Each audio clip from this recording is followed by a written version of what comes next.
richest zip code in the entire country. This woman, you want to talk about privilege? All she had, her mother had a doctorate. J.D. Vance's mother was an addict. But no, he's the privileged white guy. She's now the representative of the oppressed and the downtrodden. So they're going to try now to completely rebrand and remake her. It's going to be a Hollywood-style production. And they're banking on the sheer stupidity and the lack of memory of most Americans. They're trying to pass her off now as a fresh face. Like this woman just fell out of the sky. Suddenly, she hasn't been vice president. Suddenly, everything that happened under Biden she had nothing to do with. She was sitting on the couch the whole time. She wasn't involved. She never was senator from California. She never was attorney general. She never was a district attorney. No, she never ran for president in 2020. Everything she said, everything she's done, wipe it clean, a la 1984. And drop it right down that black hole. And then you create something completely new. And see if you can sell this product, and it's a product, to the American people. To me, I get that people are actually buying this is to me mind-boggling. Trump is now going to take her to task. He's exposing her. He did it last night, and he's going to continue to do it. 632 on the great WRKO. Jeff Corner, Easton's Bulldozer, 617-266-6868 is the number. Okay, I want to play the cut again because Trump delivered an absolute masterclass yesterday. It was one of his best speeches of the entire campaign. He is laser focused now. Bread and butter issues, inflation, the economy, cost of living, standard of living, the border, crime. I mean, it was no nonsense. It was all business yesterday. And he says he's going to remain like this now all the way until November 5th. He's going to take this message of hope, of a contrast between his 4 years, Kamala and Biden's 4 years, and his vision for the future all the way through every single battleground state.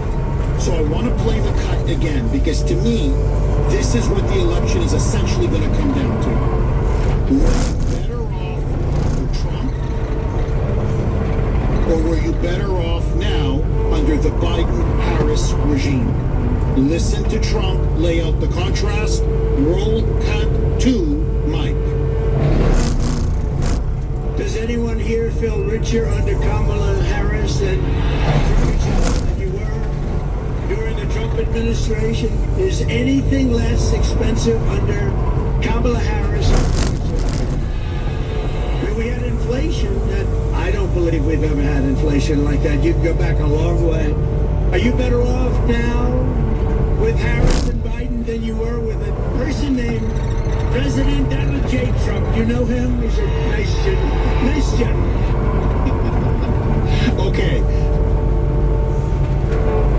And I think this will really generate, hopefully, a really good conversation with you, the great audience of Cooner Country.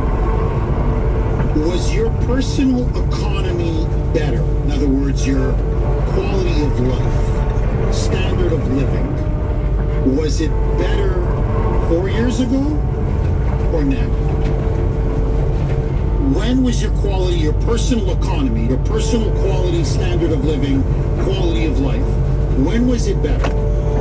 A, now, B, 4 years ago. I want to hear from you. You can vote on our webpage, wrko.com/Cooner, wrko.com/Cooner, KUHN as in National ER.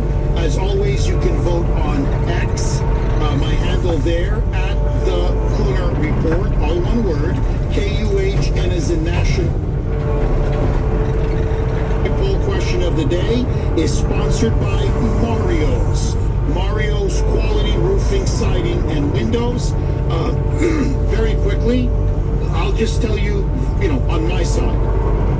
Under Trump, meaning 4 years ago, it cost me $38 to tank up my car. $38. Full. Absolutely full. Now, under Biden, I'm lucky if I could fill her up on $80. Lucky. Often it's $90 or $100 to tank up my car. Minimum $80. Because gas goes up and down a little bit. Sometimes it's a little lower than $4, sometimes a little higher than $4 a gallon. But essentially, gas for me has doubled.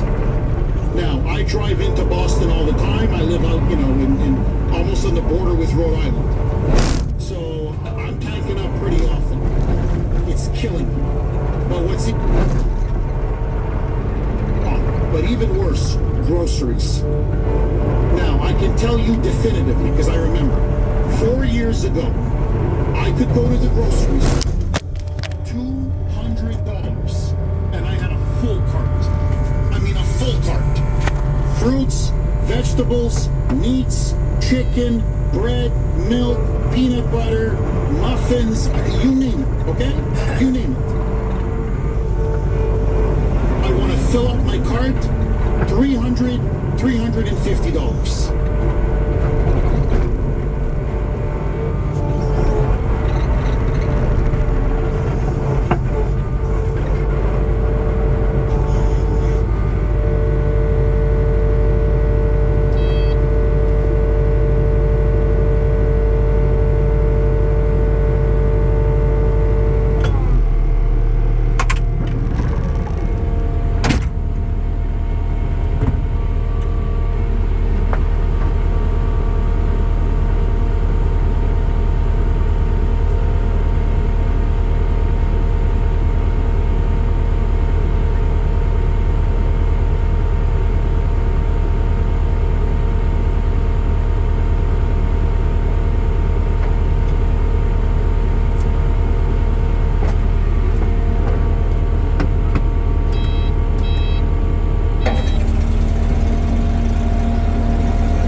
Are a little better, but overall I'm at Stop and Shop for Shaw's. It's an ordinary grocery store, nothing special. I saw, expensive. Gas is much more expensive. Eating out, you don't have to eat out. This is America. This is North America. I don't think eating out once or twice. You go to McDonald's, I'm telling you, family of 4, you're lucky.